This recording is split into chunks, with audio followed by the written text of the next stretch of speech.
everyone, and welcome to Screams After Midnight. I am Peter. That is Tim. Yellow.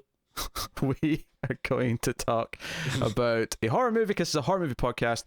This is We Summon the Darkness on today's episode, which is 2019 if you go by festivals, but not really available to the public till 2020, so we're counting it as 2020. This is starring Alexandra Daddario, who you'll know from a bunch of stuff. Maybe closest to our hearts is Texas Chainsaw 3D.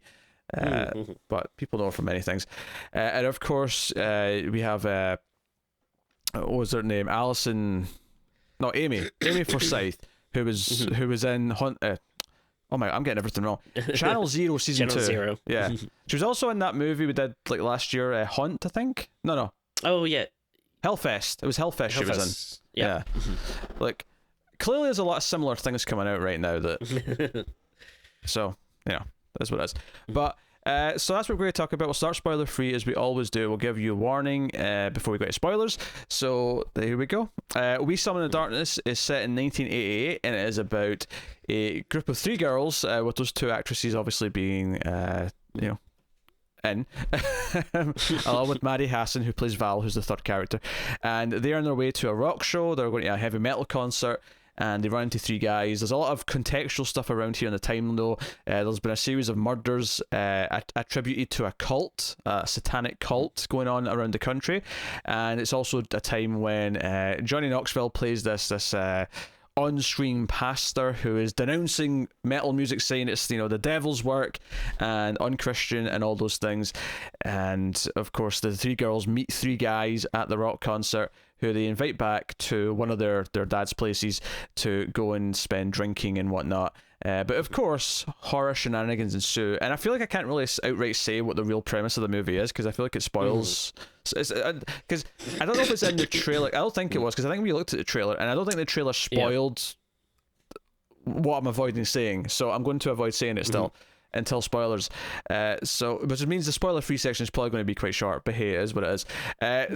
Tim, how did you feel about We Summon the Darkness? I liked it quite a bit. I thought it was pretty fun. It definitely helps that I think all like the actors in it were really good. Especially like you said, Alexandra Daddario and Amy Forsyth. I thought were exceptionally well, and everyone was very likable and interesting. Flowed pretty quick. It's one of those things that's not like, I wouldn't say it's amazing. After it was done, I was like, okay, that was pretty, that was nice. I had fun. I think maybe I have like a few minor quibbles, mostly like stuff, could have used a few more kills, maybe like a little bit more gore or something, stuff along those lines. But, I don't really have any major complaints or anything. Wasn't hardcore enough for you, is what you're saying. It wasn't enough of a horror movie. Yeah, but no, it's fun. I liked it. Yeah, I thought it was not bad. It's one of these things where this is a really weird. It sounds like really faint praise, but it's just good and not anything else. Like it's not great. I don't think it's going to be something that's that memorable or something that people go back to years from now. I mean, maybe I'm wrong. Maybe there's a young generation of teenagers who are going to watch this and think, "Oh, this is the greatest thing ever." But yeah, I think, like you say, I think the 3 leads, the 3 girls, the 3 ladies, they if you didn't have them, this movie would fall apart. It's their banter, the way they are with each other, that keeps it going. Having the good actors in these roles is what makes the whole thing work. And I think it's kind of fun because of their interactions, because of those elements. It's a horror movie, of course, but it's got a lot of comedy in it. There's a lot of sort of dark comedy that kind of comes up from the surface, and that's what makes the movie work. It's just those likable qualities that makes it kind of move fast, and it doesn't feel like, because we watch so many of these VOD movies that are just tedious to get through, or it feels like it just feels like they don't know what their goal is or what they're doing. And this movie, by comparison, I think does know what it's doing. I don't necessarily think it succeeds completely, in the sense that I don't think I got to the end of the story and felt like, oh, I'd been through a journey where I really felt the the experience where, you know, it'd been a night of hell and we came out the other end of it. It didn't feel like, you know, a lot of great movies will make you feel after the one night of hell, which is kind of, you know, the way this movie sort of frames its story. Yeah. And so it sounds like faint praise to say it's just good and nothing else, but honestly, we see so many movies that go straight to VOD that can't even get anywhere close to that caliber, that it's actually refreshing just to see something that's all right. Like, it's not bad, it's not mediocre, it's not great either. It's just perfectly watchable, occasionally entertaining, and I'm not mad I watched it. And honestly, given some of the movies we watch at times, that's a triumphant statement. It's a triumphant experience.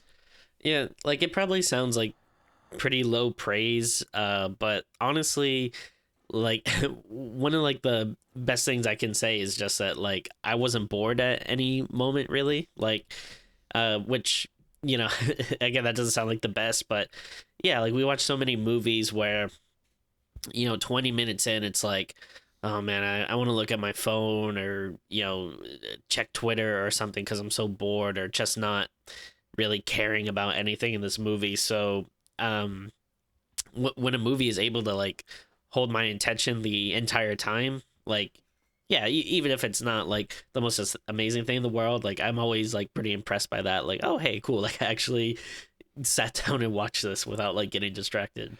Yeah, I was noticing it even just in the opening, like 15-20 minutes. I was noticing that I wasn't finding the prolonged character introduction section annoying, because there's so many, obviously horror movies often start with 20-30 minutes before things get going where we're just getting to know the characters, and so many bad movies, especially these days, really struggle with keeping that part engaging or making me like the characters or making me just be sitting going, oh my god, get to the good stuff, get to the horror. Right. And this was one where, like, a lot of good movies, a lot of better movies even, I was liking just spending time with the characters enough. Their banter, their wittiness, their interactions with the guys when they meet them. Yeah. And I think the dialogue's built. To be fair, I think the script is not bad. At least from a dialogue perspective, I think the script's pretty good in terms of making them feel sort of interesting and keeping them engaging to listen to.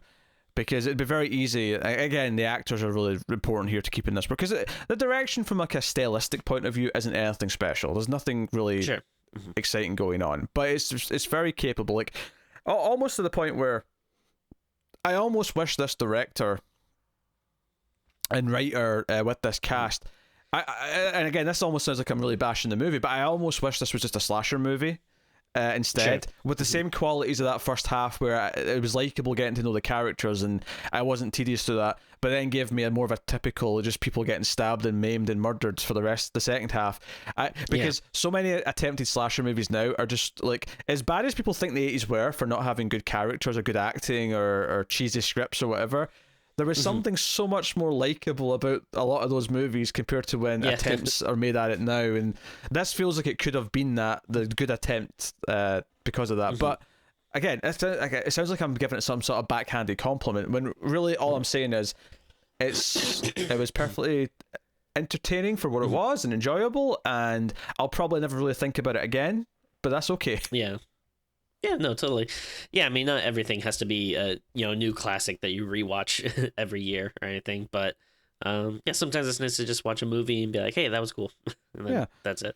And so many movies come out, it makes sense that not all of them can be, the timeless ones that are going to be returned to for the rest of our lives. We're lucky if we get a couple of those per year, let's be honest. Like that's the frequency of which we're doing this. So I don't think we can talk about anything else until we get to spoilers, because the premise is so it's so secretive. It's secretive. So so full spoilers there, I guess. I'll thank our Patreon producers right now before I forget. So thank you to David Short, Tyler Hess, Alison M. Fordyce, and Cindy Palacios. They guys are $20 or above patrons at patreon.com/MailFuzzTV, but you of course can support us for much less than that. You can support us for as little as $1 per month, and you get a bonus episode of Screams After Midnight every month for that dollar. There's a whole back catalogue now as well you'll get access to. There's about 16-17 episodes, I think. Just ballparking in my head, but I think that's about how many are there. We did some wacky movies on there. We did popcorn on there. That was good fun. We've done some weirder things. We've done some stuff that we're glad we watched because they were so silly and entertainingly bad, or we did some stuff that we were not glad we watched, and you can feel our misery if you go check them out. But you get that at the $5 tier. You get early access to all the movie review episodes of Screams After Midnight, and you get to vote once per month. So go and have a look and see if you're interested, and you can go do that. So, but yeah, so full spoilers for We Summon the Darkness. It goes. Now, don't get me wrong. All the press for this movie that we read on the news or whatever before, and then even the trailer kind of implied that, maybe the girls are the bad guys, right? Maybe the girls are the ones who are actually going to be the dangerous entity in the movie. And so it wasn't like a huge shock when it took that turn, but the movie does kind of not scream it at you from the start. There's little hints in the dialogue that they're not the metal fans or metal heads that the other characters are. There's little hints. Alexandra Daddario a couple of times gets like something wrong. Where I think someone says that someone died in a plane crash from a band, and she goes, "Oh yeah, that was a total bummer." And it just it's like, okay, there's these little hints in there, which is fine, which is fine. So yeah, but so that's kind of the setup of the movie, and that once they get these guys back to the house, it kind of flips, and they're the ones who are tying up the guys and drugging them and going to kill them. And the big thing is that they are actually part of a church. They're part of a congregation who are doing all these murders all over the country, so they can blame it on satanic cults and metal, so that they can convince people that it's bad by murdering people and framing satanic cults for murders. I thought that was an interesting premise.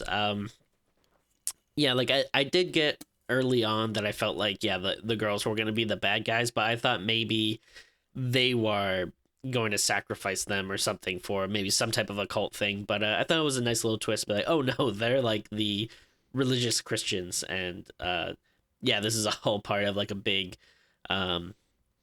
way to make all this kind of like satanic pop culture stuff seem dangerous, which I think it's pretty interesting, and I kind of like that hypocrisy in the characters. I think that's a pretty cool motivation. Yeah, the hypocrisy side to it made it a bit more interesting, I think. And it ended up making the whole movie very kind of critical of the backlash to this kind of thing, and like the hysteria around whenever something like, because even when Harry Potter became a thing, there was like mothers protesting that it was satanic because it was getting kids into witchcraft. Well, like I feel like you see like a lot of examples of that kind of stuff where especially during that time in the 80s when there was that whole satanic panic kind of thing, and everyone was blaming like stuff like D&D for corrupting people, but then you never really see it kind of like the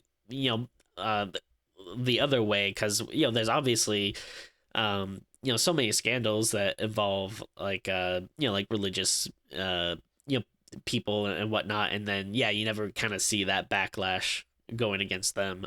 So I think it's an interesting way to take it. Tim's trying to be classy and not actually say what they're accused of on an a regular basis. Like, I don't want to get on a soapbox or offend anyone if we have any whatever listeners. So so I'm trying to be neutral here, but you know what I mean. Yeah, I know, but I don't think there's anything to be offended by saying, no, publicly there has been a lot of sexual accusations of people in positions of power in the church. It's not, I don't think it's something we have to shy around too much. Sure. Tim doesn't want an angry congregation coming after him with pitchforks, is basically what he's saying.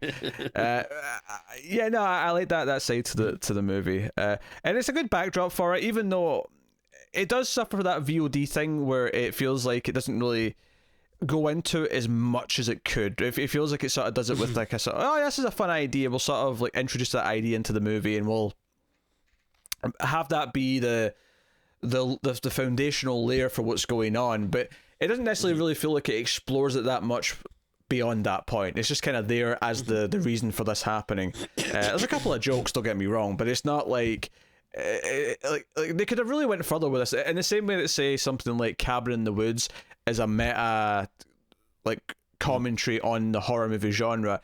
I wouldn't say that this goes far enough to be considered a meta commentary on satanic panic or Sure. or religious kind of propaganda or anything like that. I don't think it goes far enough. It's in there, but it's not really kind of making some big like statement, or I mean, arguably the statement is kind of there, but it's not presented in a way that actually feels like it's really the core of the movie, where it's, you know, it's a mechanical device more than it is a statement, I suppose. And if it's totally. And if it's meant to be any more than that, then that's a flaw in the writing, I guess, that it's not committing to it as much as it should. But it's not like something like The Hunt, where I think it drive people like crazy or whatever. Yeah. Obviously, The Hunt's an example of it not being done well. This is an example of it just not committing to it. As a, you know, there's like, I mean, arguably this is the better of the two, because like I'd rather it not commit to it if it's not going to do it properly, I suppose. But sure. But at the same time, do you appreciate the balls in a movie for trying it? That's a debate that people can have. I'm getting really bright. It's just like I'm Jesus right now. There's all this light coming at me from the sun. I'm glowing. So, okay. What did you think of the opening chunk of the movie then? Interest in the girls just in the car, traveling to the rock concert, all that sort of stuff. I actually really like this stuff, and I mean, again, you know, we've already mentioned it, but like, you know, everyone's very likable. But I think, like this opening segment here, you know, since the characters are interesting, and you know, I think everyone has really good chemistry, and then even when they meet these guys, I liked that like the guys weren't like super unlikable. Like, you know, they start off kind of shitty because they throw their like milkshake out of their car at them, but then I do think they actually end up like seeming like pretty cool people, and I like that they're not like it's obvious that they like these girls and are want to get with them and stuff, but they're not like creepy about it, like they never feel like they're being like way too forceful or anything. They just kind of seem like they're like boneheads, but they kind of seem like nice guys, and I don't know, I liked all this stuff. Again, some nice place setting, and I think on the point you were making about like we think they're assholes because they throw what turns out to be like a chocolate milkshake, which by the way, Daddario, like, why would you stick your finger in it and lick it? Like, I genuinely thought they threw like shit at their window. Yeah. Like they threw like maybe like a used diaper or something at the window and whatever. But the fan just drives even off. Even if it is milkshake though, you don't want to lick it off your car. That is also true. But so the van drives. We don't see them at this point. We just see the van drive past quickly. Like they kiss the windshield and they get out and they're yelling, "F you" at the van as it's driving off in the distance. It kind of has that thing, almost like a Duel or a Jeepers Creepers, or that thing where there's a mysterious vehicle that's done something and you're like, oh, we're going to keep seeing that vehicle. So when they get to the rock concert and they're pulling into like where all the cars are parked, and they get out and they notice the van sitting there and they go, let's go up and like confront them about what they did.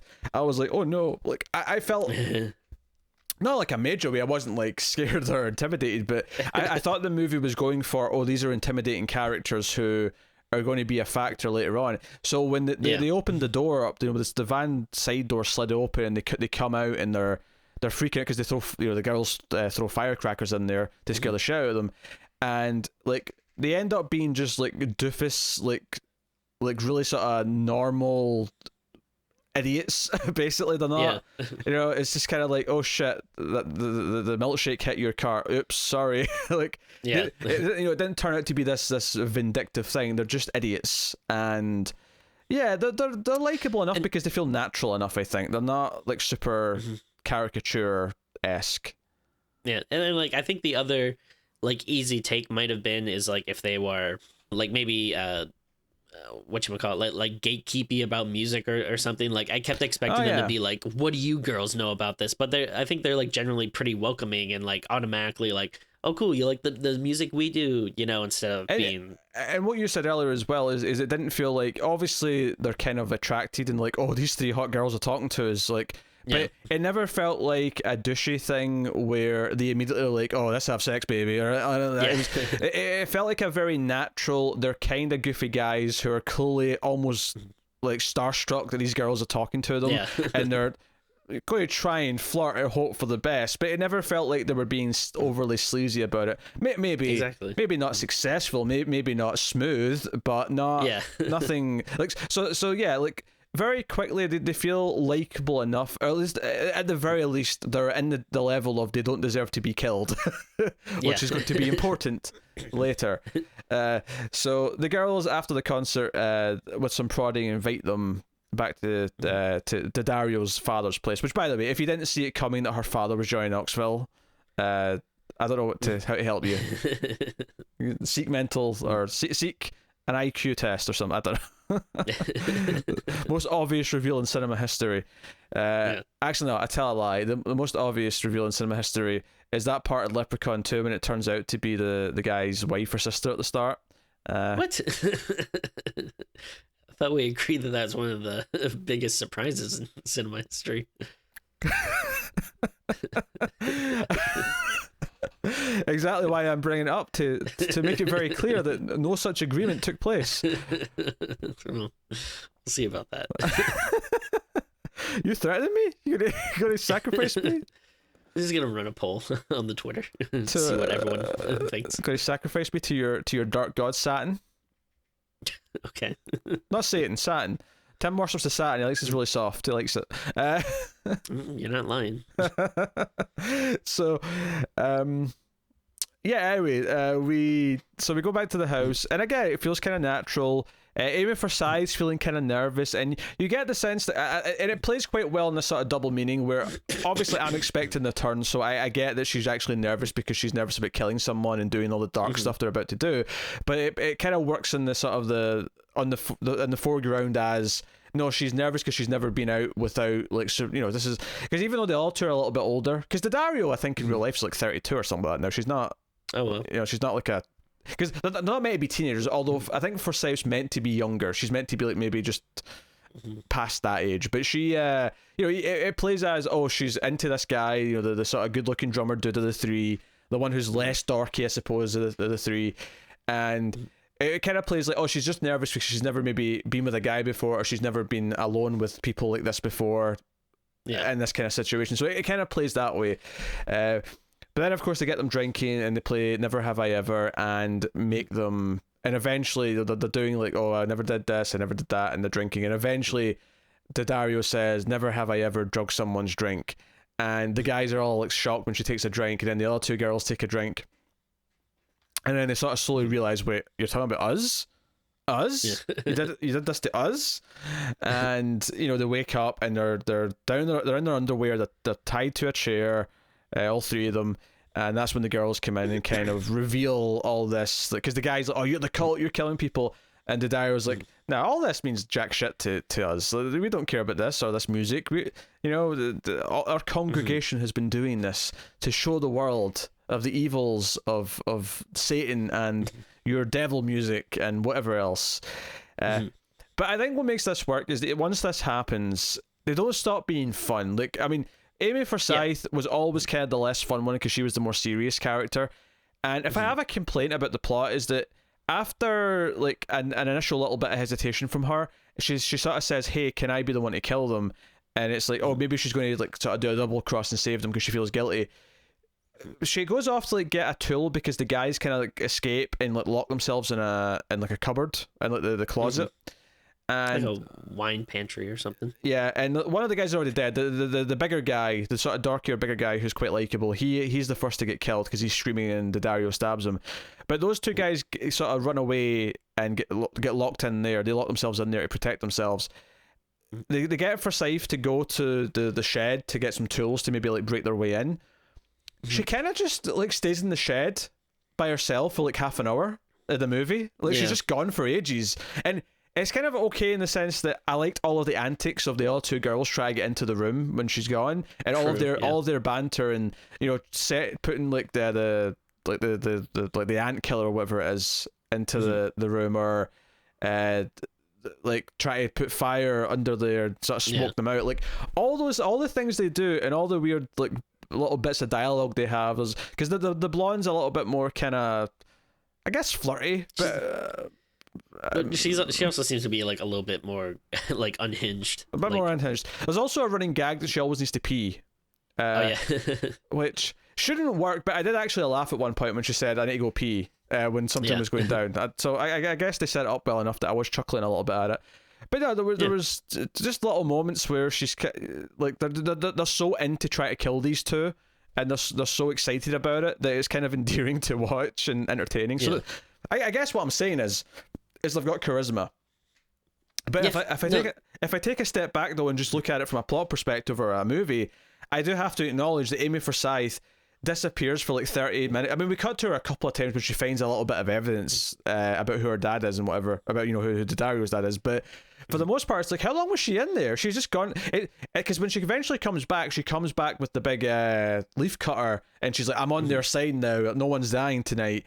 And it felt like you just like you had nothing for her to do until she made that choice, so she's just gone for like 30-40 minutes. It was weird, but yeah, that's a big complaint I had with it, especially because like it feels like she's kind of supposed to be like the main character, or at least, you know, she's kind of like the good, you know, guy that you're rooting for and stuff. So it does feel weird that there's a big chunk of the movie that she's just basically gone, and then you know, it feels like early on, like, you know, you do get that she is more hesitant, you know, than these other people, but it still seems like kind of a, you know, out of nowhere turn, that, like you said, she just shows up out of nowhere and is like, hey, we're not doing this anymore, I'm on their side. Like I feel like maybe you could have had a little bit more development or back and forth, you know, between her and the other girls or something to kind of get to that point.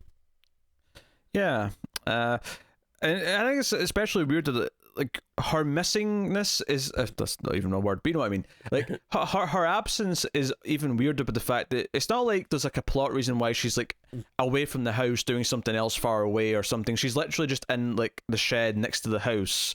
And it's odd that the other characters never, like, I think there's maybe like one line early on when she's been gone for just a little while where someone says, yo, where the hell is Val? Where is she? Or not Val. Val was a blonde. Beverly's Forsyth's character. Where the hell is Beverly? But they never actually.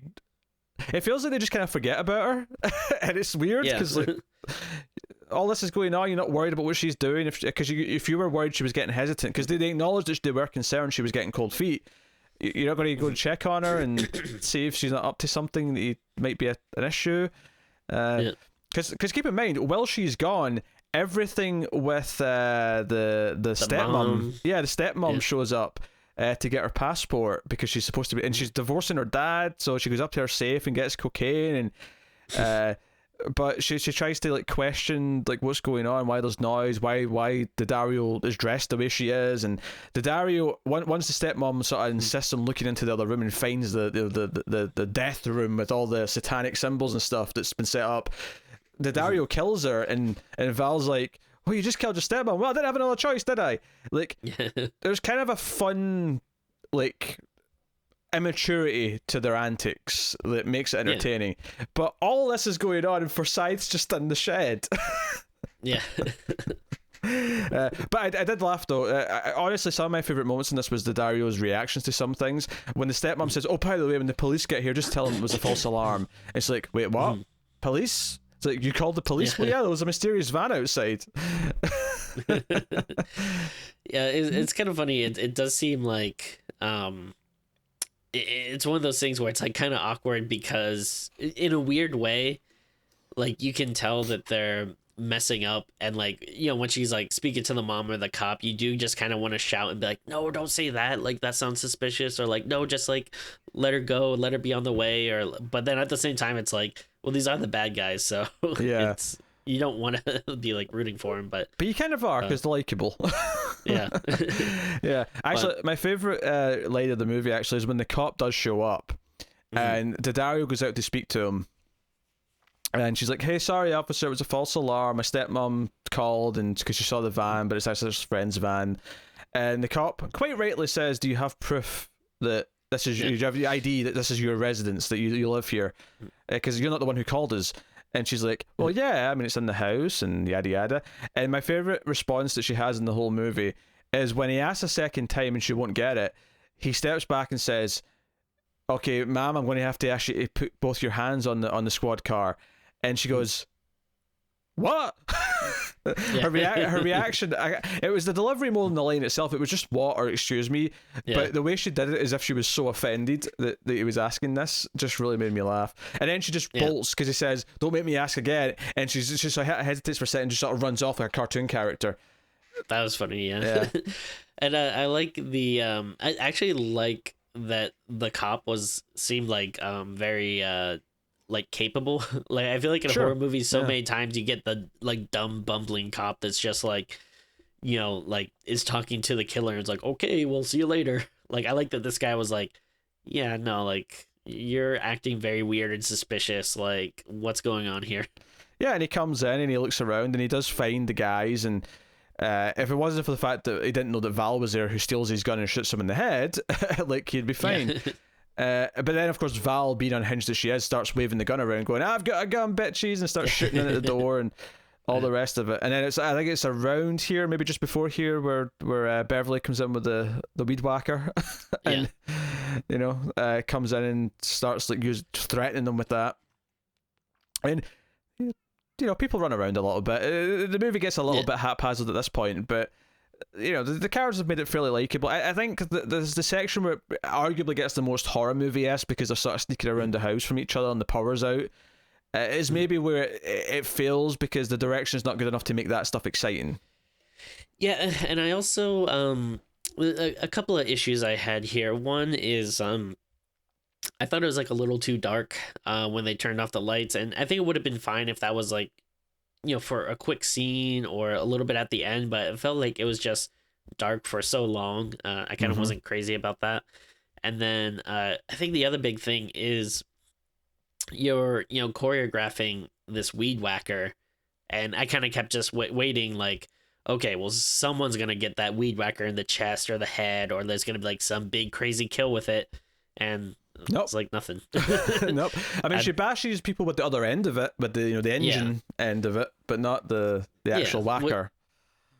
Which I think is just kind of like crazy. It's like, really, like you're not like, imagine like, you know, Evil Dead if he comes out with a chainsaw but never actually like uses it on anybody. I'd be like, what the hell? People got whacked, but not weed whacked. Exactly. Yes. So no, I agree. They kind of set that up. There's a whole thing with the main drummer dude, who's kind of the main one of the guys, who teams up with Beverly, because they have a bit of flirtation early on, but then ultimately they're the two survivors on either side who are like helping each other. But he has the whole thing where he was going to leave his friends to go and move to LA, and the friend was kind of pissed about that at the start. So it kind of has this, it tries to add a little bit of weight to when his friend, because it's the two of them for a long time, but then eventually the other guy dies. He's heavily injured, and then eventually when Joy Knoxville comes home, he shoots him and says, I'm the wrath of God, or something like that he says to him. Yeah. And he gets pissed, and he almost goes to kill Daddario to kind of show how much of a bad father he's been. This is why she's so messed up. And Beverly kind of saves her, and she goes, hey, you saved me, Beverly. We can still get out of this, you and me together. And she doesn't believe her, of course.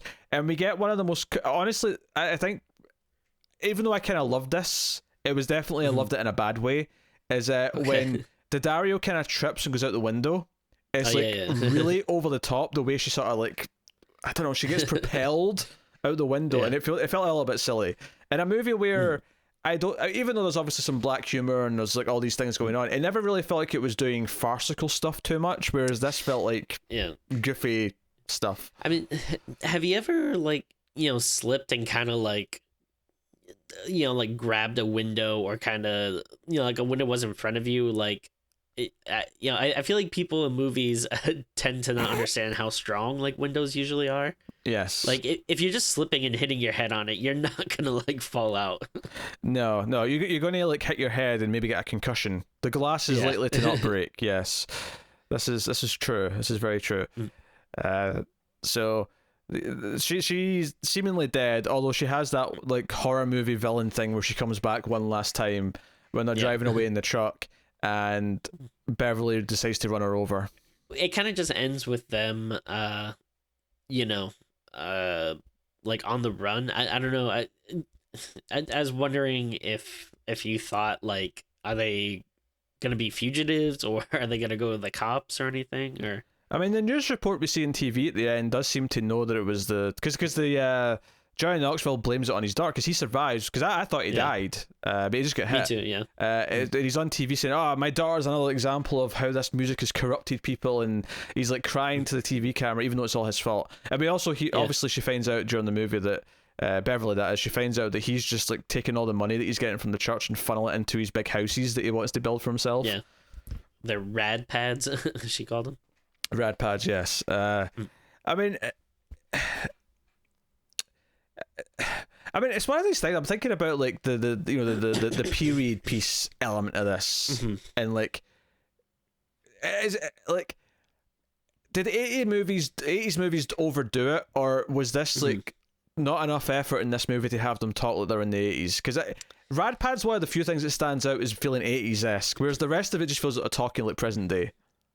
Yeah, there's honestly, I don't think there's really much reason to set it in the 80s, I guess, other than, you know, if you want to set it during that satanic panic kind of era, and I maybe at the time when like metal was maybe a little bigger or something, I guess that makes sense. But also, there isn't any. Also, there's no.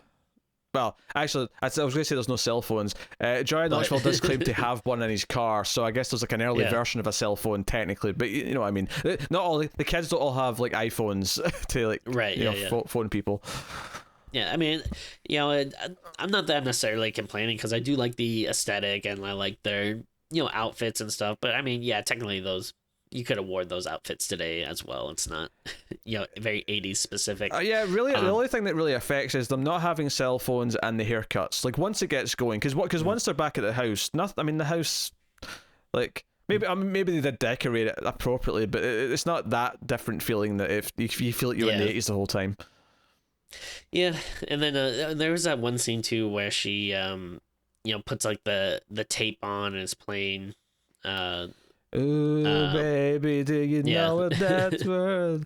Oh, heaven is a place on earth. There you go. And like, I do think that is like, it is kind of like a catchy song when you put on like, for a horror movie, but like it's there really isn't any point to it. Like, I thought that she was gonna put it on and maybe like, turn it up so loud that they wouldn't see her coming when she like pops up behind him or something, but she kind of just turns it on and then like a little bit later it's turned off. Like, I don't know. Yeah, that is that simple. Yeah, I think if you look at what the story actually is and what it does with its story, it's basically about the same caliber as a lot of VOD movies we watch, and that it doesn't feel like it goes far enough with its concepts. It's elevated though because it has, even though I'm saying it's not maybe appropriate to the time period, but the dialogue, in terms of just being good dialogue to keep the characters interesting early on, is not bad, and I think the actors are what elevate it. The actors are really what brings it above what it otherwise is. As far as kills go, I mean, we have a couple of stabbings and a couple of shootings. There's not a whole lot to talk about in terms of gore or the violent side of it.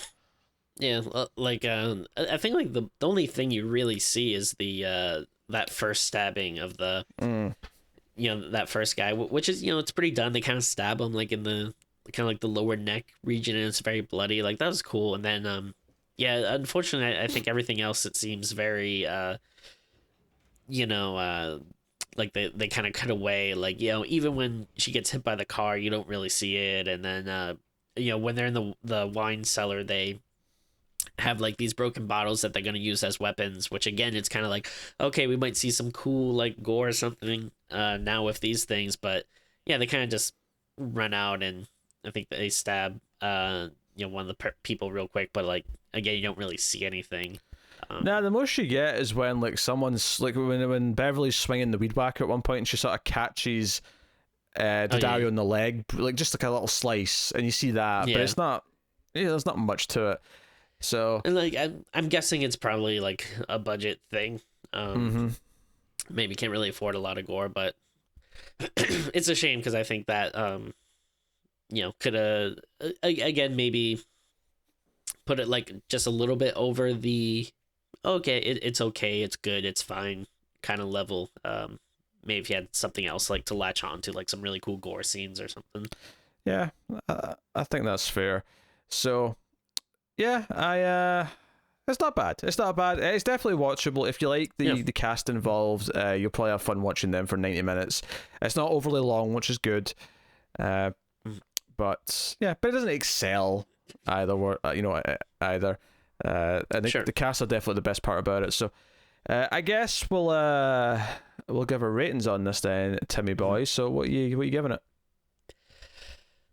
I think I'll give it I'll still go probably somewhat high. I'll give it like a solid 7, which I think is right in that good territory. It's not great or amazing, but I still had fun with it. I was never bored at any moment. It's it's kind of perfect for like that streaming watch, like this wouldn't be something I necessarily need to go to theaters to see, but when you're just at home and you want to rent something, or eventually if it's on like Netflix or Hulu, or I could see this being on Shudder easily. It's one of those things that's just real easy to put on and just watch and have a good time. But yeah, like you said before though, like once you're kind of done, it doesn't seem like something that you'll be revisiting a ton. Yeah, I'm going to go a nudge lower and say 6.5. I think there was points early on in the movie where I was thinking, this might be sort of 7-ish level, because that's how my mind works when I'm watching a movie sometimes. But I think, the movie as a whole, talking about it and kind of really establishing my feelings on it, I don't really know if I can call it outright good, which is what I'd say a 7 is. I think it's a movie that comes close. It verges on good. But there's just enough things just not quite adding up. And if it didn't have this cast, it would be at least a whole 1.5, maybe 2 or 3 points even lower. Sure. So there you go. That is We Summon the Darkness. You can let us know what you think of the movie if you've seen it in the comments below. You can like and subscribe, all that stuff. Get us on the Twitters at Screams Midnight. We mentioned Patreon earlier. If you want to support us that way financially and get some bonuses, you can do that. Of course, if you like, subscribe, comment, all these things on YouTube do help. It lets YouTube know that you like the content and more people will find us that way, as does, of course, rating the podcast on Apple Podcasts. Give us 5 stars, that kind of thing. All of that does help a lot. So please do. That's basically what I'm saying. Please do. As far as other things I would recommend, you can check out other stuff from MailFuzz TV, such as the science fiction movie podcast, The Atomic Cinema Experiment, that I do with Tara. There's also coming soon something that me and Tim will be doing with everyone else in MailFuzz TV as a tournament. The Mailed Fuzz, the Ultimate Fuzz Showdown, I think is what I've called it, which is a tournament. The first one's going to be Spielberg movies, so you're going to hear, not horror, of course, although, I mean, Jaws and Jurassic Park veer slightly into horror a little bit, I suppose. Sure. So you can get Tim's thoughts on some of the Spielberg movies in that if you want. But that's coming soon, so thank you, though, for watching or listening. We always appreciate it. Keep watching scary movies, guys, and we will see you next time.